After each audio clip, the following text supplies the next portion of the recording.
ಹೌದಾ? ಸಸ್ಯಗಳಲ್ಲಿ ಪೋಷಣೆಯ ಪಾಠ ಕಲಿಯುವಾಗ ನಾವೇನೇನು ಅರ್ಥ ಮಾಡ್ಕೊಂಡ್ವಿ ಅಲ್ಲಿ ಅಂತಂದ್ರೆ ಸ್ವಪೋಷಕಗಳು ಪರಪೋಷಕಗಳ ಬಗ್ಗೆ ಡೀಟೇಲ್ ಆಗಿ ಅರ್ಥ ಮಾಡ್ಕೊಂಡು, ಹೌದಾ? ಈಗ ಸ್ವಪೋಷಕಗಳು ಅಂತಂದ್ರೆ ಅಲ್ಲಿಗೆ ನೀವು ಅರ್ಥ ಮಾಡ್ಕೋಬೇಕಾದ್ರೆ ಫಸ್ಟ್ ನೀವು ಸಸ್ಯಗಳ ಅಲ್ಲಿ ಸುಮಾರು ವಿಧಗಳನ್ನ ತಿಳ್ಕೊಂಡ್ರಿ, ಹೌದಾ?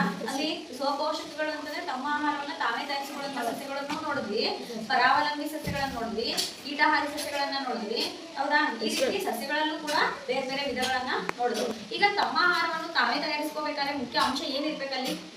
ಕ್ಲೋರೋಫಿಲ್. ವೆರಿ ಗುಡ್, ಹೌದಾ? ಹಸಿರು ಬಣ್ಣದ ಎಲೆಯನ್ನು ಹೊಂದಿರುವಂತಹ ಸಸ್ಯಗಳಲ್ಲಿ ಸ್ವಪೋಷಣೆ ನಡೀತಾ ಇರುತ್ತೆ, ಹೌದಾ? ಅದಕ್ಕೆ ಅದು ಒಂದು ಸ್ವಪೋಷಣೆ ನಡಿಬೇಕಾದ್ರೆ ಆ ಒಂದು ಕ್ರಿಯೆನ ನಾವು ಏನಂತ ಹೇಳ್ತೀವಿ? ಸ್ವಪೋಷಣೆ ನಡಿಬೇಕಾದ್ರೆ ಅಲ್ಲಿ ಏನ್ ನಡೆಯುತ್ತೆ ಅಂತಂದ್ರೆ ಅಲ್ಲಿ ಫಸ್ಟ್ ದ್ಯುತಿಸಂಶ್ಲೇಷಣ ಕ್ರಿಯೆ ನಡೆಯುತ್ತೆ. ದ್ಯುತಿಸಂಶ್ಲೇಷಣ ಕ್ರಿಯೆ ಅಂತಂದ್ರೆ ಅಲ್ಲಿ ಏನೇನ್ ಬೇಕಾಗುತ್ತೆ? ಗಾಳಿ ಯಾವುದು? ಕಾರ್ಬನ್ ಡೈಆಕ್ಸೈಡ್ ಬೇಕು, ಆಮೇಲೆ ಬೆಳಕು, ಸೂರ್ಯನ ಬೆಳಕು, ಹೌದಾ? ಕಿರಣ. ಸೊ ಅದ್ರ ಜೊತೆಗೆ ಮತ್ತಿನ್ನೇನ್ ಬೇಕು? ಖನಿಜ ಲವಣಾಂಶಗಳು, ಮತ್ತೆ ಪತ್ರಹರಿತರು ಎಲೆಲೆ ಇರುತ್ತೆ, ಎಲೆಯಲ್ಲಿರುವಂತ ಪತ್ರಹರಿತರು, ಕಾರ್ಬನ್ ಡೈಆಕ್ಸೈಡ್, ಸೂರ್ಯನ ಬೆಳಕು, ಖನಿಜ ಲವಣಾಂಶ ಮತ್ತು ನೀರು ಜೊತೆಗೇನೆ ಖನಿಜ ಲವಣಾಂಶ ಹೋಗಿರುತ್ತೆ, ಹೌದಾ? ಈ ರೀತಿಯಲ್ಲಿ ಸಸ್ಯಗಳು ತಮ್ಮ ಎಲೆಯಲ್ಲಿ ಏನ್ ಮಾಡ್ತವೆ? ಆಹಾರವನ್ನ ತಯಾರಿಸಿಕೊಂಡು ಬೇರೆ ಎಲ್ಲಾ ಭಾಗಗಳಿಗೆ ಕಳಿಸ್ಕೊಡ್ತವೆ. ಈ ರೀತಿ ತಮ್ಮ ಆಹಾರವನ್ನು ದ್ಯುತಿಸಂಶ್ಲೇಷಣ ಕ್ರಿಯೆ ಮೂಲಕ ತಯಾರಿಸಿಕೊಳ್ಳುವಂತ ಒಂದು ಪ್ರಕ್ರಿಯೆನ ಏನಂತ ಕರಿತೀವಿ? ಸ್ವಪೋಷಣೆ ಅಂತ ಕರಿತೀವಿ, ಹೌದಾ?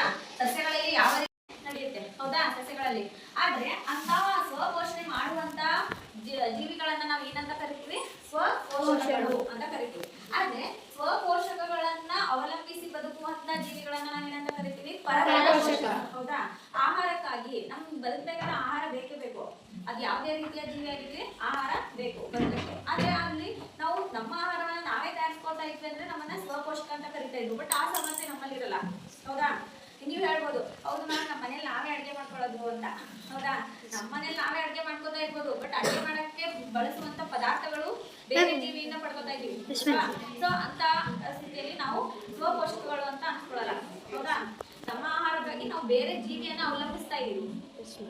ಹಾಗಾಗಿ ನಾವೇನಂತ ಅನ್ಸ್ಕೊತೀವಿ? ಪರಪೋಷಕಗಳು. ಈಗ ಸ್ವಪೋಷಕಗಳು ಮತ್ತೆ ಪರಪೋಷಕಗಳಿಗೆ ಏನಾದ್ರು ಡೌಟ್ಸ್ ಇರುತ್ತಾ ನಿಮ್ಗೆ? ಹಾಗಂದ್ರೆ ಈಗ ಪ್ರಾಣಿಗಳಲ್ಲಿ ಪೋಷಣೆ ಆಗ್ಬೇಕಾದ್ರೆ ಇದು ಸ್ವಪೋಷಣೆ ಆಗುತ್ತಾ ಪರಪೋಷಣೆ ಆಗುತ್ತೆ? ಪರಪೋಷಣೆ. ನಾವು ಪರಪೋಷಕಗಳು, ಹೌದಾ? ಆದ್ರೆ ನಮ್ಮಲ್ಲಿ ನಡೀತಾ ಇರುವಂತ ಪೋಷಕಗಳಾಗಿದ್ರು ಕೂಡ ನಮ್ಮಲ್ಲಿ ಪೋಷಣೆ ನಡೀತಾ ಇರುತ್ತೆ. ನಮ್ಮ ದೇಹ ಬೆಳವಣಿಗೆ ಆಮೇಲೆ ನಮ್ಮಲ್ಲಿ ಜೀವಿಗಳಲ್ಲಿ ಆಗದಂತ ಬದಲಾವಣೆಗಳಿಗೆ ಒಂದು ಪೋಷಣೆ ನಡೀತಾ ಇರುತ್ತೆ ನಮ್ಮ ದೇಹದಲ್ಲಿ. ಆ ರೀತಿ ಒಂದು ಪೋಷಣೆಯನ್ನ ಯಾವ ರೀತಿ ಆಗುತ್ತೆ ಅನ್ನೋದನ್ನ ನೋಡೋಣ. ಅದಕ್ಕಿಂತ ಮುಂಚಿತವಾಗಿ ಪೋಷಕಗಳು ಅಂದ್ರೆ ಪೋಷಕಾಂಶಗಳು ಇರ್ಬೇಕಾ? ಪೋಷಣೆ ನಡಿಬೇಕಾದ್ರೆ ಪೋಷಕಾಂಶ ಬೇಕು. ಆ ಪೋಷಕಾಂಶಗಳು ಯಾವ್ಯಾವು, ಅವು ಏನಕ್ಕೆ ಉಪಯೋಗ, ಅವು ಯಾವ್ಯಾವ ಒಂದು ಆಹಾರ ಪದಾರ್ಥದಿಂದ ನಮಗೆ ದೊರೆಯುತ್ತವೆ ಅನ್ನೋದನ್ನ ಫಸ್ಟ್ ಅರ್ಥ ಮಾಡ್ಕೊಳ್ಳೋಣ, ಹೌದಾ? ಅದೇ ರೀತಿ ಇಲ್ಲಿ ಪೋಷಕಾಂಶಗಳು ಅಂತಂದ್ರೆ ನಮ್ಮ ದೇಹದ ಬೆಳವಣಿಗೆಗೆ ಹಾಗೂ ನಮ್ಮ ದೇಹದ ಒಂದು ಪ್ರತಿಯೊಂದು ಕಾರ್ಯ ಚಟುವಟಿಕೆಗಳನ್ನ ನಡೆಸಬೇಕಾದ್ರೆ ಬೇಕಾಗಿರುವಂತ ಅಂಶಗಳು, ಹೌದಾ? ಅದಿಲ್ಲ ಅಂದ್ರೆ ಫಾರ್ ಎಕ್ಸಾಂಪಲ್ ಒಂದು ಗಾಡಿ ಓಡ್ಬೇಕಾದ್ರೆ ಅಲ್ಲಿ ಪೆಟ್ರೋಲ್ ಬೇಕಲ್ವಾ? ಅದೇ ರೀತಿ ಪೆಟ್ರೋಲ್ ಖಾಲಿ ಆದಾಗ ಗಾಡಿ ಓಡಿಸಕ್ಕಾಗಲ್ಲ. ನಮ್ಮ ದೇಹಕ್ಕೆ ಎನರ್ಜಿ ಬೇಕು, ಶಕ್ತಿ ಬೇಕು, ಹೌದಾ? ಅದು ಶಕ್ತಿ ಇಲ್ಲ ಅಂತಂದ್ರೆ ನಮ್ದು ಗಾಡಿ ಓಡಾಡಲ್ಲ. ಅಂದ್ರೆ ಓಡಾಡೋದಂದ್ರೆ ಬರೀ ಓಡಾಡೋದಲ್ಲ, ಪ್ರತಿಯೊಂದು ಕಾರ್ಯ ಚಟುವಟಿಕೆ ಆಗ್ಬೇಕಂದ್ರೆ ಬೇರೆ ಬೇರೆ ರೀತಿಯಾದಂತ ಪೋಷಕಾಂಶಗಳು ಬೇಕಾಗ್ತವೆ. ಆ ಬೇರೆ ಬೇರೆ ರೀತಿಯಾದಂತ ಪೋಷಕಾಂಶಗಳು ಯಾವ್ಯಾವ ಅಂತಂದ್ರೆ ಇಲ್ಲಿ ಕಾರ್ಬೋಹೈಡ್ರೇಟ್ ಅಂತ ಬರುತ್ತೆ, ಹೌದಾ? ಕಾರ್ಬೋಹೈಡ್ರೇಟ್, ಪ್ರೋಟೀನ್, ವಿಟಮಿನ್, ಖನಿಜಗಳು, ನೀರು, ನಾರು ಬೇಕೇ ಬೇಕು. ಈಗ ಅದೇ ರೀತಿ ಇವುಗಳನ್ನ ಇಂಗ್ಲಿಷ್ ಅಲ್ಲಿ ಏನೇನು ಹೇಳ್ತಾರೆ ಅದನ್ನ ಗೊತ್ತಿರಬೇಕು. ಕಾರ್ಬೋಹೈಡ್ರೇಟ್ಸ್ ಅಂದ್ರೆ ಕಾರ್ಬೋಹೈಡ್ರೇಟ್ಸ್ ಅಂತಾನೆ ಕರಿತೀವಿ. ಪ್ರೋಟೀನ್ಸ್ ಆರ್ ಕಾಲ್ಡ್ ಪ್ರೋಟೀನ್ಸ್ ಅಂತ. ನೆಕ್ಸ್ಟ್ ವಿಟಮಿನ್ಸ್ ಗಳನ್ನು ಕೂಡ ವಿಟಮಿನ್ ಅಂತಾನೆ ಕರಿತೀವಿ. ಆಮೇಲೆ ಇಲ್ಲಿ ಲಿಪಿಡ್ಸ್ ಅಂದ್ರೆ ನಾವು ಕನ್ನಡದಲ್ಲಿ ಏನಂತೀವಿ ಅಂದ್ರೆ ಕೊಬ್ಬು, ಹೌದಾ? ಅದೇ ರೀತಿ ಖನಿಜಗಳು ಅಂತಂದ್ರೆ ಮಿನರಲ್ಸ್ ಅಂಡ್ ಸಾಲ್ಟ್ಸ್ ಅಂತ ಹೇಳ್ತೀವಿ, ಹೌದಾ? ಆಮೇಲೆ ನೆಕ್ಸ್ಟ್ ನೀರ್ ಮೀನ್ಸ್ ವಾಟರ್, ನಾರಿನಾಂಶ ಅಂದ್ರೆ ಫೈಬರ್ಸ್. ಇವನ್ನೆಲ್ಲ ನೀವು ಆಗಲೇ ದಿನನಿತ್ಯ ಜೀವನದಲ್ಲಿ ಕೇಳಿರ್ತೀರಾ, ತಿಂದಿರ್ತೀರಾ, ಬಳಸಿರ್ತೀರಾ. ಆದ್ರೆ ಇದಕ್ಕೆ ಹಿಂಗೆ ಅಂತ ಅನ್ನೋದೇ ಗೊತ್ತಿರಲ್ಲ, ಹೌದಾ? ಸೊ ನಾವೀಗ ಸರಿಯಾಗಿ ಅದನ್ನ ಅರ್ಥ ಮಾಡ್ಕೊಂಡು ಅದನ್ನ ನಮ್ಮ ದಿನನಿತ್ಯ ಜೀವನದಲ್ಲಿ ಸರಿಯಾಗಿ ಬಳಸ್ಕೊಂಡು ಅದನ್ನ ಸೇವಿಸಿದ್ರೆ ನಮ್ಗೆ ಯಾವ್ದೇ ಆದಂತ ಸಮಸ್ಯೆಗಳು ಬರ್ದೇ ಇರೋದನ್ನ ಕಾಯ್ಕೋಬಹುದು, ಹೌದಾ? ಆಮೇಲೆ ಈಗ ಫಸ್ಟ್ ಕಾರ್ಬೋಹೈಡ್ರೇಟ್ಸ್ ಏನಕ್ಕೆ ಬೇಕು ಅಂತಂದ್ರೆ ಕಾರ್ಬೋಹೈಡ್ರೇಟ್ಸ್ ಇದ್ರೆ ನಮ್ಮ ದೇಹಕ್ಕೆ ಏನ್ ಬರುತ್ತೆ? ಶಕ್ತಿ ಬರುತ್ತೆ, ಹೌದಾ? ಸೊ ಇವುಗಳನ್ನ ಏನಂತ ಕರೀತಾರೆ? ಶಕ್ತಿವರ್ಧಕ. ಕಾರ್ಬೋಹೈಡ್ರೇಟ್ಸ್ ಇಂದ ಶಕ್ತಿ ದೊರಕುತ್ತದೆ, ಹೌದಾ? ಅಂದ್ರೆ ಕಾರ್ಬೋಹೈಡ್ರೇಟ್ಸ್ ನಾವು ಡೈರೆಕ್ಟ್ ಆಗಿ ಕಾರ್ಬೋಹೈಡ್ರೇಟ್ 1 kg ಕೊಡಿ ಅಂತ ಅಂಗಡಿಲಿ ಹೇಳ್ತೀವಾ? ಮ್ಯಾಮ್ ಇಲ್ಲ. ನೀವು ಹೋಗಿ ಕೇಳಿ ಅಂಗಡಿಯವ್ರಿಗೆ, ಅಯ್ಯೋ ನಮ್ಗೆ ನಮ್ಮ ಮ್ಯಾಮ್ ಹೇಳೋರೆ ಅಂಗಡಿಗೆ ಹೇಳೋದು ಹೋಗಿ ಏನಂದ್ರೆ ಕಾರ್ಬೋಹೈಡ್ರೇಟಿನ ಶಕ್ತಿ ಬರುತ್ತೆ, 1 kg ಕಾರ್ಬೋಹೈಡ್ರೇಟ್ ಕೊಡಿ ಕೊಡ್ತಾರಾ? ಮ್ಯಾಮ್ ಇಲ್ಲ. ಇಲ್ಲ. ಸೊ ಕಾರ್ಬೋಹೈಡ್ರೇಟ್ ನಮ್ಗೆ ಎಲ್ಲಿಂದ ದೊರಕುತ್ತೆ? ಅದೇ ನಾವು ತಿನ್ನೋ ಆಹಾರ, ತರಕಾರಿಗಳಲ್ಲಿ, ಆಮೇಲೆ ಎಲ್ಲ ಆಹಾರ ಪದಾರ್ಥಗಳಲ್ಲಿ ದೊರಕುತ್ತದೆ. ಬಟ್ ಯಾವ್ಯಾವ ಪದಾರ್ಥಗಳಲ್ಲಿ ಕಾರ್ಬೋಹೈಡ್ರೇಟ್ಸ್ ಇರುತ್ತೆ? ಮುಖ್ಯವಾಗಿ ಅಕ್ಕಿ, ಅನ್ನ, ಅಂತೀರಲ್ಲ, ಅಕ್ಕಿ ಧಾನ್ಯಗಳಲ್ಲಿ ಸಿಗುತ್ತೆ. ಅಕ್ಕಿಯಲ್ಲಿ ಕಾರ್ಬೋಹೈಡ್ರೇಟ್ ಸಿಗುತ್ತದೆ. ನೆಕ್ಸ್ಟ್ ಮತ್ತೆ ತರಕಾರಿಗಳಲ್ಲಿ ಕೂಡ ಸಿಗುತ್ತದೆ. Next protein. ಪ್ರೋಟೀನ್ ಇಂದ ನಮ್ಗೆ ಏನು ಉಪಯೋಗ? ಮ್ಯಾಮ್ ಬೆಳವಣಿಗೆ ಆಗುತ್ತೆ. Very good. ನೋಡಿ, ಪ್ರೋಟೀನ್ ಇಂದ ನಮ್ಗೆ ಏನಾಗುತ್ತೆ ಅಂದ್ರೆ ದೇಹದ ಬೆಳವಣಿಗೆಗೆ ಸಹಾಯಕ ಪ್ರೋಟೀನ್ಗಳು. ನೀವು ಚಿಪ್ಪ ಹಾಕಿದ್ದಾಗ ಎಷ್ಟಿದ್ರೆ ಅಷ್ಟೇ ಇದ್ದೀರಾ ಈಗ? ಇಲ್ಲ. ಹೆಂಗೆ ಬೆಳೀತಾ ಇರ್ತಾನೆ. Yes ma'am. ನಾವು ಹೈಟ್ ಅಲ್ಲಿ ಆಗಿರ್ಬೋದು, ವೇಟ್ ಅಲ್ಲಿ ಆಗಿರ್ಬೋದು, ಯಾವ್ದ್ರಲ್ಲಿ ಬೆಳವಣಿಗೆ ಆಗ್ಬೇಕಂದ್ರೂ ಕೂಡ ಅಲ್ಲಿ ಏನ್ ಬೇಕಾಗುತ್ತೆ? ಪ್ರೋಟೀನ್. ಬಟ್ ಒಳ್ಳೆ ರೀತಿಯ ಬೆಳವಣಿಗೆಗೆ ಪ್ರೋಟೀನ್ ಬೇಕು, ಗೊತ್ತಾಯ್ತಾ? Yes ma'am. ಆ ಪ್ರೋಟೀನ್ಗಳು ನಮ್ಗೆ ಎದ್ರಿಂದ ದೊರಕ್ತಾವ ಅಂತಂದ್ರೆ ಸಿರಿ ಧಾನ್ಯಗಳು, ಧಾನ್ಯಗಳಿಂದ ಸಿಗ್ತವೆ. ಮೊಟ್ಟೆ ಕೂಡ ಹೌದು, ಅದು ಅದರಲ್ಲೂ ಸಿಗುತ್ತೆ. ಆಮೇಲೆ ಒಂದು ಲಿಸ್ಟ್ ಕೊಡ್ತೀನಿ ನಾನು ನಿಮಗೆ, ಯಾವ್ದ್ಯಾವ್ದ್ರಲ್ಲಿ ಏನೇನು, ಯಾವ್ಯಾವ ಆಹಾರ ಪದಾರ್ಥದಿಂದ ಏನು ಅಂತ. ಫಸ್ಟ್ ಈಗ ಅವುಗಳ ಉಪಯೋಗ ತಿಳ್ಕೊಳ್ಳಿ. ಈಗ ಕಾರ್ಬೋಹೈಡ್ರೇಟ್ಸ್ ಇಂದ ಶಕ್ತಿ ದೊರಕಿದ್ರೆ ಪ್ರೋಟೀನ್ ಇಂದ ಬೆಳವಣಿಗೆ. ನೆಕ್ಸ್ಟ್ ವಿಟಮಿನ್ಸ್ ಇಂದ ಏನು ಉಪಯೋಗ? ವಿಟಮಿನ್ಸ್ ಬಗ್ಗೆ ಎಲ್ಲರೂ ಕೇಳಿದ್ದೀರಾ? ವಿಟಮಿನ್ಸ್ ಗಳು ನಮ್ಗೆ ರೋಗವನ್ನ ತಡೆಯುವಂತ ಶಕ್ತಿ ಕೊಡ್ತವೆ. ಅದು ಯಾವ್ಯಾವ ವಿಟಮಿನ್ ತಿಂದ್ರೆ ಏನೇನ್ ರೋಗ ತಡೆಗಟ್ಟುತ್ತೆ ಅನ್ನಕ್ಕೆ ಅಲ್ಲಿ ವಿಟಮಿನ್ಸ್ ಗಳಲ್ಲೂ ಕೂಡ ನಾವು ವಿಧಗಳನ್ನ ನೋಡ್ತೀವಿ. Vitamin A, vitamin B, vitamin C, vitamin D, ಈ ತರ ವಿಟಮಿನ್ B12 ವರೆಗೂ ಇದೆ, ಹೌದಾ? ಆಮೇಲೆ ವಿಟಮಿನ್ ಕೆ ಅಂತ ಬರುತ್ತೆ, ವಿಟಮಿನ್ ಇ ಅಂತ ಬರುತ್ತೆ. ಸೊ ಲಾಟ್ ಆಫ್ ವಿಟಮಿನ್ಸ್ ಇರ್ತವೆ, ಹೌದಾ? ಆ ಎಲ್ಲಾ ವಿಟಮಿನ್ಸ್ ಗಳನ್ನ ನಾವು ಸರಿಯಾದ ಪ್ರಮಾಣದಲ್ಲಿ, ನಾನು ಹೇಳೋ ಪಾಯಿಂಟ್ ಅಂತ ಮಾಡ್ಕೊಳ್ಳಿ, ಸರಿಯಾಗಿ ತಿನ್ನೋದಲ್ಲ, ಸರಿಯಾದ ಪ್ರಮಾಣದಲ್ಲಿ ತಿನ್ಬೇಕು. ಅದು ಬೇಡ ಇದು ಬೇಡ ಆಗ್ಬಾರ್ದು. ಸರಿಯಾದ ಪ್ರಮಾಣದಲ್ಲಿ ತಿಂದ್ರೆ ನಮ್ಗೆ ಏನ್ ಬರಲ್ಲ, ರೋಗಗಳು ಬರಲ್ಲ. ಸೊ ನಾವೇನ್ ಮಾಡ್ಬೇಕು? ವಿಟಮಿನ್ಸ್ ಗಳನ್ನ ಸರಿಯಾದ ಪ್ರಮಾಣದಲ್ಲಿ ಸೇವಿಸ್ತಾ ಇರ್ಬೇಕು. ಆಮೇಲೆ ನೆಕ್ಸ್ಟ್ ಲಿಪಿಡ್ಸ್ ಅಂದ್ರೆ ಕೊಬ್ಬು. ಕೊಬ್ಬು ಅಂತೂ ಎಲ್ಲಾರ್ಗೂ ಐತೆ. ಕೊಬ್ಬು ನಿಮ್ಗೆ ಜಾಸ್ತಿ ಕೊಬ್ಬು ಅಂತಾರಲ್ಲ, ಸೊ ಆ ಕೊಬ್ಬಲ್ಲ ಇದು. ಡಿಫ್ರೆಂಟ್. ಇಲ್ಲಿ ಲಿಪಿಡ್ಸ್ ಅಂತಂದ್ರೆ ಎಂತ ಲಿಪಿಡ್ಸ್? ಇಲ್ಲಿ ಒಳ್ಳೆಯ ಫ್ಯಾಟ್ಸ್ ಇರ್ತವೆ. ದೇಹಕ್ಕೆ ಕೂಡ ಕೊಬ್ಬು, ಲಿಪಿಡ್ಸ್, ಫ್ಯಾಟ್ಸ್ ಬೇಕು. ಆದ್ರೆ ಅದು ಎಷ್ಟು ಬೇಕೋ ಅಷ್ಟು ಬೇಕು. ಅದಕ್ಕಿಂತ ಜಾಸ್ತಿ ಯಾವುದೇ ಪದಾರ್ಥ ಆಗಲಿ ಜಾಸ್ತಿ ಆದ್ರೂ ಕಷ್ಟ, ಕಡಿಮೆ ಆದ್ರೂ ಕಷ್ಟ. ಈಗ ನೀವು ಊಟ ಮಾಡ್ತೀರಾ, ಹೌದಾ? ಹೊಟ್ಟೆಗೆ ಎಷ್ಟು ಹಿಡಿಯುತ್ತಾ ಅಷ್ಟು ಊಟ ಮಾಡ್ಬೇಕಾನೆ. ಅದಕ್ಕಿಂತ ಜಾಸ್ತಿ ಮಾಡಿದ್ರೆ ಏನಾಗುತ್ತೆ? ಹೊಟ್ಟೆ ನೋವುತ್ತಾ? ಅದೇ ತರಾನೇ ಲಿಪಿಡ್ಸ್, ಕಾರ್ಬೋಹೈಡ್ರೇಟ್ಸ್, ಯಾವುದೇ ಇರಲಿ ಪೋಷಕಾಂಶಗಳನ್ನ ನ್ಯೂಟ್ರಿಯೆಂಟ್ಸ್ ಅಂತ ಹೇಳ್ತೀವಿ. ಇವು ಎಲ್ಲಾನು ಸರಿಯಾದ ಪ್ರಮಾಣದಲ್ಲಿ ಎಷ್ಟು ತಗೋಬೇಕಾ ಅಷ್ಟು ತಗೋಬೇಕು. ಅದಕ್ಕಿಂತ ಜಾಸ್ತಿನೂ ಬೇಡ, ಕಡಿಮೆ ಬೇಡ. ಈಗ ಹಂಗೆ ಈಗ ನಮ್ಗೆ ಈಗ ಎಲ್ಲಾರು ಹೇಳ್ತಾರೆ ಅವ್ರಿಗೆ ಶುಗರ್ ಇದೆ ಅಂತ. ಎಲ್ಲರಿಗೂ ಶುಗರ್ ಇರುತ್ತೆ, ನಮ್ಗೇನ್ ಶುಗರ್ ಇಲ್ವಾ? ಇರುತ್ತೆ. ಆದ್ರೆ ಅದು ಜಾಸ್ತಿ ಮತ್ತೆ ಕಡಿಮೆ ಆದಾಗ ಸಮಸ್ಯೆಗಳು. ಅವಾಗ ಹೇಳೋದೇನಾಗ್ಬೇಕು? ಶುಗರ್ ಹೈ ಆಗಿದೆ, ಲೋ ಆಗಿದೆ ಅಂತ ಹೇಳ್ಬೇಕು ಹೊತ್ತು ಅಯ್ಯೋ ಶುಗರ್ ಇದೆ ಅಂತ ಹೇಳ್ಬಾರ್ದು. ಎಕ್ಸಾಂಪಲ್ ಹೇಳ್ಬೇಕಾದ್ರೆ ಅವ್ರಿಗೆ BP ಇದೆ ಅಂತ ಹೇಳ್ತಾರೆ. BP ಎಲ್ಲರಿಗೂ ಇರುತ್ತೆ. So high blood pressure, low blood pressure. IBP means what? Blood pressure. BP ನ ಶಾರ್ಟ್ಕಟ್ ಆಗಿ ಹೇಳ್ತೀವಿ ನಾವು. ಅದು ಫುಲ್ ಫಾರ್ಮ್ ಏನು? Blood pressure. ಗೊತ್ತಾಯ್ತಾ? ಹೈ BP ಇದ್ದದ್ದು ಸಮಸ್ಯೆ, ಲೋ BP ಸಮಸ್ಯೆ. ನಾರ್ಮಲ್ ಆಗಿರ್ಬೇಕು ಯಾವುದು. ಸೊ ಯಾವುದು ಜಾಸ್ತಿ ಆಗಬಾರ್ದು, ಕಡಿಮೆ ಆಗಬಾರ್ದು. ಅದೇ ತರ ಸುಮಾರು ಸಮಸ್ಯೆಗಳಿರ್ತವೆ. ಫಾರ್ ಎಕ್ಸಾಂಪಲ್ ಥೈರಾಯ್ಡ್ ಎಲ್ಲ ಥೈರಾಯ್ಡಿಂದ ಅಲ್ಲಿ ಹೈಪೋಥೈರಾಯ್ಡಿಸಮ್ ಅಂತ ಬರುತ್ತೆ, ಆಮೇಲೆ ಹೈಪರ್ ಥೈರಾಯ್ಡಿಸಮ್ ಅಂತ ಬರುತ್ತೆ. ಹೈಪರ್ ಅಂತಂದ್ರೇನು, ಹೈಪೋ ಅಂದ್ರೇನು? ಹೈಪೋ ಅಂದ್ರೆ ನಮ್ಮ ಥೈರಾಯ್ಡ್ ಗ್ಲ್ಯಾಂಡ್ ಇರುತ್ತೆ ಇಲ್ಲಿ, ಹೌದಾ? ಇಲ್ಲಿರುವಂತ ಗ್ಲ್ಯಾಂಡ್ ಒಂದು ರಸನ ಬಿಡುಗಡೆ ಮಾಡುತ್ತೆ, ದಟ್ ಇಸ್ ಕಾಲ್ಡ್ ಹಾರ್ಮೋನ್ ಅಂತ ಹೇಳ್ತೀವಿ. ಆ ಹಾರ್ಮೋನು ಜಾಸ್ತಿ ಬಿಡುಗಡೆ ಆದ್ರೂ ಕಷ್ಟ, ಕಡಿಮೆ ಬಿಡುಗಡೆ ಆದ್ರೂ ಕಷ್ಟ. ಸೊ ಕಡಿಮೆ ಬಿಡುಗಡೆ ಆದಾಗ ಹೈಪೋಥೈರಾಯ್ಡಿಸಮ್ ಅಂತ ಹೇಳ್ತೀವಿ, ಜಾಸ್ತಿ ಬಿಡುಗಡೆ ಆದಾಗ ಹೈಪರ್ ಥೈರಾಯ್ಡಿಸಮ್ ಬರುತ್ತೆ. ಹೈಪೋಥೈರಾಯ್ಡಿಸಮ್ ಆದಾಗ ದೇಹದಲ್ಲಿ ಸುಮಾರು ಬದಲಾವಣೆಗಳು, ಹೌದಾ? ಹೈಪರ್ ಆದಾಗ ಇನ್ನು ಬೇರೆ ರೀತಿಯಾದಂತಹ ಬದಲಾವಣೆಗಳಾಗ್ತವೆ. ಅದನ್ನ ನನಗೆ ಒಂದ್ಸತಿ ಹೇಳಿದ್ದೀನಿ ಆಗಲಿ. ಸೊ ಅಲ್ಲಿ ಹಾರ್ಮೋನಲ್ ಚೇಂಜಸ್ ಅಂತ ಒಂದು ಪಾಠ ಬರುತ್ತೆ ಮುಂದೆ ನೀವು ಹೈಯರ್ ಕ್ಲಾಸಸ್ ಹೋದಾಗ, ಅಲ್ಲಿಗೆ ಅದು ಅರ್ಥ ಆಗುತ್ತೆ. ಹೀಗಾಗಿ ನೋಡಿ ನಾನು ಹೇಳ್ತಾ ಇರೋದು ಏನಂದ್ರೆ ಈ high BP, low BP, thyroid ಏನೇನೇ ಸಮಸ್ಯೆಗಳು, ಹೌದಾ? ಇವೆಲ್ಲ ಬರೋದು ಏನಕ್ಕೆ? ನಾವು ಸಮತೋಲನ ಆಹಾರವನ್ನ ಸೇವಿಸ್ತಾ ಇದ್ದಾರೆ. ನಾವ್ ಎಂತ ಆಹಾರವನ್ನ ಸೇವಿಸ್ಬೇಕು? ಸಮತೋಲನ ಆಹಾರ. ಸಮತೋಲನ ಬ್ಯಾಲೆನ್ಸ್ಡ್ ಡೈಟ್ ಇರ್ಬೇಕು. ಡೈಟ್ ಎಂತದು? ಡೈಟ್ ಅಂದ್ರೆ ಏನು? ಈಗ ಒಬ್ಬರು ಡೈಟಿಂಗ್ ಮಾಡ್ತೀರಿ ಅಂತ ಹೇಳ್ತಾರೆ, ಆ ಡೈಟ್ ಅಲ್ಲ. ಡೈಟ್ ಮೀನ್ಸ್ ಊಟ. ಡೈಟ್ ಅರ್ಥ ಏನು? ಊಟ. ಡೈಟ್ ನಾವು ತಗೊಳ್ಳೋ ಆಹಾರವನ್ನ ಡೈಟ್ ಅಂತ ಹೇಳ್ತೀವಿ. ಬಟ್ ಅದು ಡೈಟ್, ನಮ್ಮ ಡೈಟ್ ಎಂತಾಗಿರ್ಬೇಕು? ಬ್ಯಾಲೆನ್ಸ್ಡ್ ಆಗಿರ್ಬೇಕು.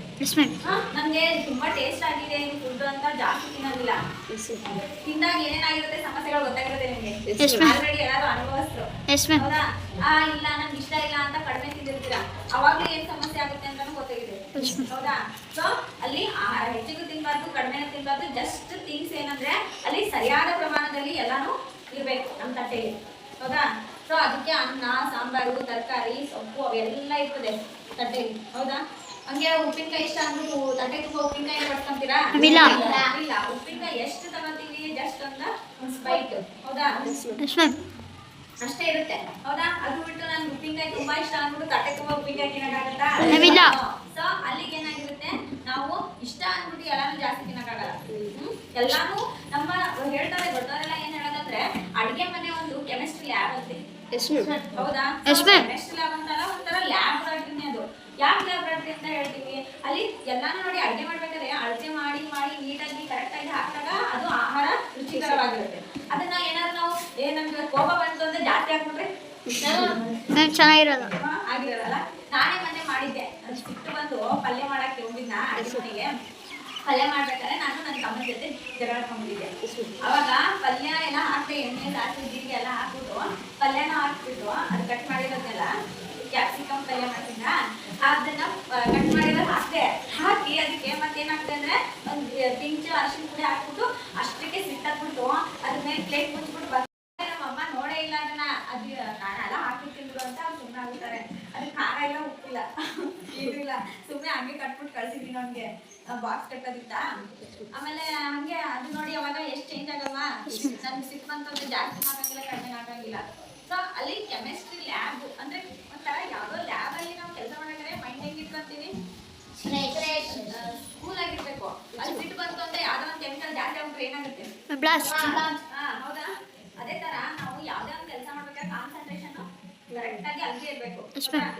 ಅದೇ ತರ ನಾವು ಆಹಾರದಲ್ಲೂ ಕೂಡ ನಾವ್ ಏನ್ ಮಾಡ್ಬೇಕು, ಯಾವ್ದಾವ್ದು ಎಷ್ಟೆಷ್ಟು ಪ್ರಮಾಣದಲ್ಲಿ ಹಾಕ್ಬೇಕು ಅಷ್ಟೆಷ್ಟು ಪ್ರಮಾಣದಲ್ಲಿ ಕರೆಕ್ಟ್ ಆಗಿ ಹಾಕಿ ತಿಂದು ಸೇವಿಸಿದ್ರೆ ಏನಾಗಿರ್ತೀವಿ, ಹೆಲ್ದಿ ಆಗಿರ್ತೀವಿ. ಹೌದಾ? ಅದು ಸರಿಯಾಗಿ ಸೇವಿಸದೇ ಇದ್ದಾಗ ಏನಾಗುತ್ತೆ, ಏನೇನೋ ಸಮಸ್ಯೆಗಳು ಬರ್ತಾ ಹೋಗ್ತವೆ. ಅದು ಒಂದೇ ಕಾರಣ ಆಗಿರಲ್ಲ, ಆಹಾರ ಸೇವನೆ ಒಂದೇ ಕಾರಣ ಆಗಿರಲ್ಲ. ಈ ಕೆಲವೊಂದಿಷ್ಟು ಸರ್ತಿ ನಮ್ಗೆ ರೆಸ್ಟ್ ತಗೊಳಕ್ಕಾಗಿರಲ್ಲ, ನಿದ್ದೆನೂ ಅಷ್ಟೇ ಸರಿಯಾಗಿ ಬೇಕು, ಸುಮಾರು ಕಾರಣಗಳಿರ್ತವೆ. ಆದ್ರೆ ಅದರಲ್ಲಿ ಒಂದು ಕಾರಣ ಏನು, ಆಹಾರದ ಪ್ರಮಾಣ ಸರಿಯಾಗಿರ್ಬೇಕು. ಗೊತ್ತಾಯ್ತಾ? ಈಗ ಆಹಾರದ ಬಗ್ಗೆ ಗೊತ್ತಾಯ್ತು, ಪೋಷಕಾಂಶಗಳ ಬಗ್ಗೆ ಗೊತ್ತಾಯ್ತು.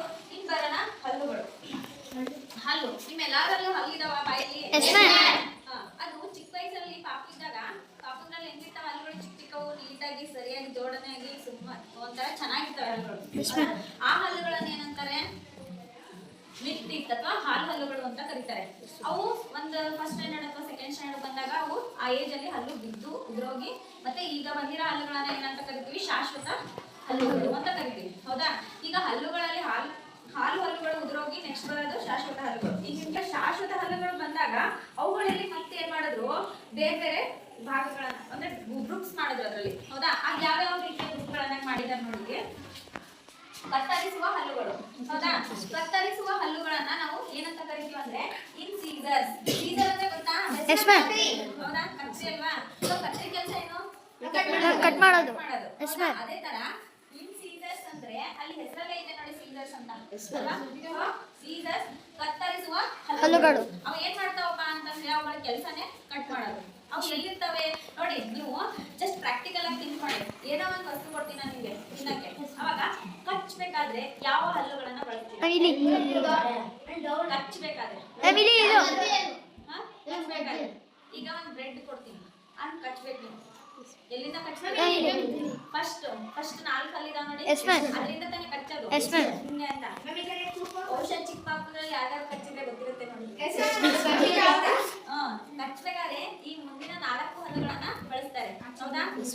ಸೊ ಯಾರು ಕಚ್ಚಕ್ಕೆ ಅಂತ ಬಳಸೋದಲ್ಲ, ಅದನ್ನ ಆಹಾರವನ್ನ ಕತ್ತರಿಸಕ್ಕೆ. ಗೊತ್ತಾಯ್ತಾ? ಆಮೇಲೆ ನೆಕ್ಸ್ಟ್ ಬರೋದು ಕೋರೆ ಹಲ್ಲುಗಳು. ಕೋರೆ ಹಲ್ಲುಗಳು ಅಂತಂದ್ರೆ ಕ್ಯಾನಿಯನ್ಸ್ ಅಂತ ಹೇಳ್ತಾರೆ. ಕ್ಯಾನಿಯನ್ಸ್ ಅಂದ್ರೆ ಇಲ್ಲಿ ಸೈಡ್ ಇದಾವ ನೋಡಿ 4. ಹೌದಾ? ಅವು ಸೈಡ್ ಕೋರೆ ಒಂಥರ ಶಾರ್ಪ್ ಆಗಿರ್ತಾವ ನೋಡಿ. ಹೌದಾ? ಅವನ್ನ ಈಗ ಫಾರ್ ಎಕ್ಸಾಂಪಲ್ ಕಬ್ಬು ಸಿಗಿಬೇಕಾದ್ರೆ ಕಬ್ಬು ಎಳಿತಿರಲ್ಲ, ಕಬ್ಬು ತಿನ್ನುವಾಗ ಹಿಂಗ್ ಅದನ್ನ ಸಿದ್ದು ಹಿಂಗೆ ಓಪನ್ ಮಾಡಿ ತಿಂತಿರಲ್ಲ, ಅವಾಗ ನೀವು ಮುಂದಿನ ಹಲ್ಲಿನಿಂದ ಕಚ್ಚ ಯಾವ ಹಲ್ಲುಗಳನ್ನ ಬಳಸಬೇಕು? ಕೋರೆ ಹಲ್ಲುಗಳು. ಹಲ್ಲುಗಳಿಂದ ಸೈಡ್ ಇಂದ ಹಿಂಗೆ ಸಿಗಿತೀವಿ. ಸೊ ಇಲ್ಲಿ ಸಿಗಿಬೇಕಾದ್ರೆ ಅಥವಾ ಎಳಿಬೇಕಾದ್ರೆ ಅದನ್ನ ಯಾವ ಹಲ್ಲುಗಳನ್ನ ಕರೀತೀವಿ? ಕೋರೆ ಹಲ್ಲುಗಳು.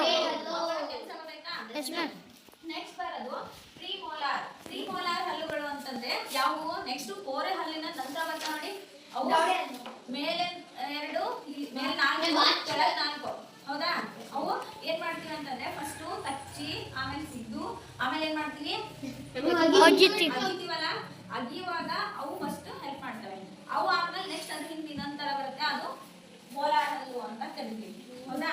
ಅವು ಎಲ್ಲಾನು ಕೆಲಸ ಏನಂದ್ರೆ ಮೋಲಾರ್ ಆಗ್ಲಿ ಪ್ರಿಮೋಲಾರ್ಗಳ ಕೆಲಸ ಏನಂದ್ರೆ ಅಗಿಯೋದು, ಎಸ್ ಮ್ಯಾಮ್. ಚೀವಿಂಗ್ ಅಂತ ಹೇಳ್ತೀವಿ. ಆಹಾರವನ್ನ ಅಗಿಬೇಕಾದ್ರೆ ಕೆಲಸ ಯಾವ ನಿಮ್ಗೆ 28 ಹಲ್ಲು ಇರ್ತವೆ. ಆಮೇಲೆ ಏನ್ ಬರ್ತಾವ ಅಂದ್ರೆ ಬುದ್ಧಿ ಹಲ್ಲು ಅಂತ ದೊಡ್ಡರೆಲ್ಲ ಮಾತಾಡ್ತಿರ್ತಾರೆ ನೋಡಿ, ಅವು ಮೋಲಾರ್ಸ್, ಅವು ದವಡೆ ಹಲ್ಲುಗಳು. ಒಂದ್ 4 ಹಲ್ಲುಗಳು ಆಮೇಲೆ ಬರ್ತಾವೆ ನಮ್ಗೆ, ಇನ್ನು ನಮ್ಗೆ ಬಂದಿಲ್ಲ. ಗೊತ್ತಾಯ್ತಾ? ಅವು ನಿಧಾನಕ್ಕೆ ಬರ್ತವೆ. ಅವು ಬರ್ಬೇಕಾದ್ರೂ ಕೂಡ ಎಷ್ಟೊಂದು ನೋವು ಮಾಡಿ ಜ್ವರ ಬಂದು ಎಲ್ಲ ಮಾಡಿ ಬರೋದು. ಗೊತ್ತಾಯ್ತಾ? ಅಷ್ಟು ಓಪನ್ ಆಗ್ಬೇಕಾದ್ರೆ ಅಷ್ಟೊಂದು ನೋವು ಕೊಡ್ತದದು. ಅವೆಲ್ಲ ಒಂಥರ ಏಜ್ ಆದಂಗೆಲ್ಲ ಬರ್ತವೆ. ಸೊ ಅವಾಗ ಅಂದ್ರೆ ನೀವು ಪ್ರೌಢಾವಸ್ಥೆ ಬರೋದ್ರಿಂದ ಅದನ್ನ ಬುದ್ಧಿ ಹಲ್ಲು ಅಂತ ಕರೀತಾರೆ ಕೆಲವು. ಗೊತ್ತಾಯ್ತಾ? ಸೊ ಅವುಗಳ ಕೆಲಸನೇ ಏನ್ ಬೇರೆ ಇರಲ್ಲ, ಅಗಿಯದೆ. ಗೊತ್ತಾಯ್ತಾ? ಹಂಗಂತ ಎಲ್ಲಾ ಹಲ್ಲುಗಳು ಅಗಿಯೋ ಕೆಲಸ ಮಾಡಲ್ಲ. Yes ma'am. ಗೊತ್ತಾಯ್ತಲ್ಲ? ಕೆಲವು ಕತ್ತರಿಸಲು, ಕೆಲವು ಸಿಗಿಯಲು, ಕೆಲವು ಅಗಿಯಲು. ಅದರಲ್ಲಿ ಅವುಗಳಿಗೆ ಯಾವ್ಯಾವ ಹಲ್ಲುಗಳಿಗೆ ಏನೇನು ಹೆಸರು ಅಂತ ಗೊತ್ತಾಯ್ತಾ? Yes ma'am. Any doubts? ಇಲ್ಲ. ಈಗ ಅಗಿಯೋದು ಆಮೇಲೆ ಸಿಗಿಯೋದು ಯಾವ್ದಾಯ್ತು. Yes, ma'am. ಈಗ ಹಲ್ಲು ನಂತರ ದೇಹದ ಇನ್ನು ಕೆಲವು ಹಲ್ಲುಗಳ ವಿಧಗಳನ್ನ ನೋಡಿದ್ವಿ. ಈ ಹಲ್ಲುಗಳ ಉಪಯೋಗ ಮಾಡ್ಕೊಂಡು ನಾವು ನಮ್ಮ ದೇಹದ ಇನ್ ಕೆಲವೊಂದಿಷ್ಟು ಭಾಗಗಳನ್ನ ಬಳಸ್ಕೊಂಡು ಪ್ರಾಣಿಗಳಲ್ಲಿ ಪೋಷಕಾಂಶಗಳನ್ನ ದೇಹ ಕೊಡಬೇಕಾದ್ರೆ ಏನು ಪ್ರಕ್ರಿಯೆ ನಡೆಯುತ್ತೆ, ಭಾಗಗಳು ಯಾವ್ಯಾವ ರೀತಿ ಪಾಲ್ಗೊಳ್ತವೆ ಅನ್ನೋದನ್ನ ನೋಡೋಣ. ಈಗ ಇಲ್ಲಿ ಫಸ್ಟ್ ಮನುಷ್ಯನ ಮೂಗು ಬಾಯಿ ಸೇರಿಸ್ಕೊಂಡು ಇಲ್ಲಿಗೆ ಒಂದೊಂದು ಪೈಪ್ ಕಾಣಿಸ್ತಾ, ಅಲ್ಲಿ ನೀಟಾಗಿ ಫಸ್ಟ್ ಇಲ್ಲಿ ನೋಡಿ, ಎಲ್ಲರಿಗೂ ಕ್ಲಿಯರ್ ಆಗಿ ಕಾಣಿಸ್ತಾ ಇರ್ಬೇಕು. ಇಲ್ಲಿ ಮೂಗಿನಿಂದ ಒಂದು ಪೈಪ್ ಇದೆ, ಆಮೇಲೆ ಬಾಯಿಯಿಂದ ಒಂದು ಪೈಪ್ ಹೋಗಿದೆ, ಆಮೇಲೆ ಈ 2 ಪೈಪ್ಗಳು ಸೇರಿಸಿ ಉದ್ದ ಒಂದು ಪೈಪ್ ಬಂದಿದೆ ನೋಡಿ. ಹೌದಾ? ಈ ಬಾಯಿಯಿಂದ ನೋಡ್ಬೇಕಾದ್ರೆ ಇಲ್ಲಿ ಜೀರ್ಣಕ್ರಿಯೆನ ನಾವು ಸ್ಟಾರ್ಟ್ ಮಾಡ್ತೀವಿ ಫಸ್ಟ್. ಸೊ ಬಾಯಿಯ ಕುಹರು. ಹೌದಾ? ಮನುಷ್ಯನಲ್ಲಿ ಜೀರ್ಣಕ್ರಿಯೆ ಯಾವ ರೀತಿ ಆಗುತ್ತೆ ಅನ್ನೋದನ್ನ ಟಾಪಿಕ್. ಈಗ ಅಲ್ಲಿ ಬಾಯಿಯ ಕುಹರದಿಂದ ಸ್ಟಾರ್ಟ್ ಆಗುತ್ತೆ. ಬಾಯಿಯ ಕುಹರದಲ್ಲಿ ಯಾವ ರೀತಿ ಸ್ಟಾರ್ಟ್ ಆಗುತ್ತೆ ಅಂದ್ರೆ ಹಲ್ಲುಗಳು ಮತ್ತು ನಾಲಿಗೆ. ಆಮೇಲೆ ಅಲ್ಲಿ ಬರೋದು ಸಲೈವರಿ ಗ್ಲ್ಯಾಂಡ್ ಬರುತ್ತೆ. ಈಗ ನೀವು ನಾಲ್ಗೆನ ಈ ರೀತಿ ಮಾಡಿ ನೋಡಿ, ಮೇಲ್ಗಡೆ ಇರ್ತೀನಿ ನಾಲ್ಗೆನ ಈ ರೀತಿ ಮಾಡಿ, ಅವಾಗ ಅಲ್ಲಿ ಒಂದು ರಸ ಬಿಡುಗಡೆ ಆಗುತ್ತೆ ನೋಡಿ. ಬಂತಾ? Yes ma'am. ಯಾಕೆ ಆ ರಸ ಬರುತ್ತೆ, ಆ ಬಾಯಲ್ಲಿ ಯಾಕೆ ಆ ಥರ ಹುಳು ರಸ ಬರೋದಂದ್ರೆ ನಮ್ಮ ದೇಹದಲ್ಲಿ ನಾವು ಆಹಾರವನ್ನ ಬಾಯಿಲಿಟ್ಟಾಗ ಅದು ಜೀರ್ಣ ಆಗ್ಬೇಕು. ಜೀರ್ಣ ಆಗೋ ಪ್ರೊಸೆಸ್ ಸ್ಟಾರ್ಟ್ ಆಗೋದೇ ಬಾಯಿಂದ. ಹೌದಾ? ಅಲ್ಲಿಗೆ ಯಾವ ರೀತಿ ಸ್ಟಾರ್ಟ್ ಆಗುತ್ತೆ ಅಂದ್ರೆ ನಾವು ಆ ಫುಡ್ ಅನ್ನ ಕಚ್ತೀವಿ, ಅಗಿತೀವಿ, ಆಮೇಲೆ ಚೀವ್ ಮಾಡ್ತೀವಿ. ಅಂದ್ರೆ ಏನ್ ಮಾಡ್ತೀವಿ, ಅದ್ ಬಾಯಲ್ಲಿರೋ ಆಹಾರವನ್ನ ನಾವು ಅಗಿತೀವಲ್ಲ, ಅಗಿಯೋದ್ರಿಂದಾನೇ ಸ್ಟಾರ್ಟ್ ಆಗುತ್ತೆ ಜೀರ್ಣಕ್ರಿಯೆ. ಹೌದಾ? ಅಗಿಯೋದ್ರಿಂದ ಜೀರ್ಣಕ್ರಿಯೆ ಸ್ಟಾರ್ಟ್ ಆಗ್ಬೇಕಾದ್ರೆ ಈಗ ನೀವು ಫಾರ್ ಎಕ್ಸಾಂಪಲ್ ಮಿಕ್ಸಿಲಿ ಗ್ರೈಂಡರ್ ಅಲ್ಲಿ ಏನಾದ್ರೂ ಒಂದು ವಸ್ತು ಹಾಕಿದಾಗ ಅದನ್ನ ಜಸ್ಟ್ ಹಂಗೆ ಮಿಕ್ಸಿಲಿ ಹಾಕ್ಬಿಟ್ಟು ಗ್ರೈಂಡ್ ಮಾಡಿ, ಅದು ಪೇಸ್ಟ್ ಆಗುತ್ತಾ? ಅವಾಗ ನೀವು ಹುರಿ ಹಾಕ್ತೀರಿ, ಇನ್ನೂ ಪೇಸ್ಟ್ ಆಗ್ಬೇಕು, ಸ್ಮೂತ್ ಆಗಿ ಪೇಸ್ಟ್ ಆಗ್ಬೇಕು ಅಂದ್ರೆ ಏನ್ ಮಾಡ್ತೀರಾ? ನೀರ್ ಹಾಕ್ತೀರಾ. ಸೊ ಅದೇ ತರ ನಮ್ಮ ಬಾಯಲ್ಲಿ ಅಗಿಯುವಾಗ ಅದು ಚೆನ್ನಾಗಿ ಪೇಸ್ಟ್ ಆಗ್ಬೇಕಂತಂದ್ರೆ ನಾವ್ ಏನ್ ಮಾಡ್ತೀವಿ, ನೀರ್ ಬೇಕಾಗುತ್ತಾ? ಪದೇ ಪದೇ ನೀರ್ ಜೊತೆ ಊಟ ಸೇರ್ಸ್ಕೋಕ್ ಆಗಲ್ಲ. ಅದಕ್ಕೆ ದೇವ್ರು ನೋಡಿ ಎಷ್ಟು ಬುದ್ಧಿವಂತ, ಅಲ್ಲಲ್ಲೇ ನೀರ್ ಪ್ರೊವೈಡ್ ಮಾಡೋ ತರ ಒಂದ್ ಗ್ಲ್ಯಾಂಡ್ ಕೂರಿಸ್ಬಿಟ್ಟಾನೆ. ಹೌದಾ? ನಾಲ್ಗೆ ಕೆಳಗಡೆ ಒಂದು ಚಿಕ್ಕದೊಂಥರ ಗ್ಲ್ಯಾಂಡ್ ಇರುತ್ತೆ. ಹೌದಾ? ಗ್ರಂಥಿ. ಆ ಗ್ರಂಥಿ ಲಾಲಾರಸ ಗ್ರಂಥಿ, ಅದು ಅಲ್ಲಿ ಏನ್ ಮಾಡುತ್ತೆ, ನೀರನ್ನ ಪ್ರೊವೈಡ್ ಮಾಡ್ತಾ ಇರ್ತದೆ. ಹುಳಿಯಿಂದ ನಾವು ಏನ್ ಮಾಡ್ತೀವಿ, ಬಾಯಲ್ಲಿರುವಂತ ಆಹಾರವನ್ನ ಚೂವ್ ಮಾಡ್ತೀವಿ, ಅಗಿತೀವಿ.